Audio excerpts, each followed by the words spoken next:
Sa video ko pong ito mga kakanyaman, tayo po'y nanguhan ng daon ng malunggay sa kapitbahay po nating Marites. Umingi po tayo mga kakanyaman.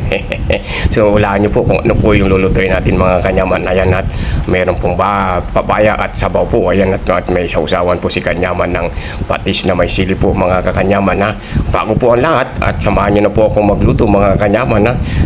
Para makahigop na po tayo ng sabaw-sabaw na sabaw ng tinola. Ayan na po mga kanyaman. Nagkahit po ako ng bawang, sibuyas, luyo.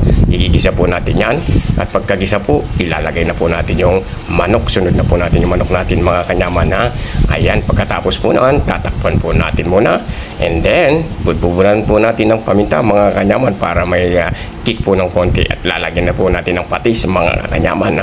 Pagkatapos po nyan, ilalagay na po natin yung papaya na natin, ang pitas natin sa kapitbahay natin mga kanyaman. Nilagyan ko din po sa puntong yan, nilagay ko po yung siling haba natin mga kanyaman, at saka po yung taon ng malunggay mga kanyaman. Alam nyo naman po siguro kung ano yung niluto natin. Ayan na po yung mainit na sabaw ng tinola ng manok mga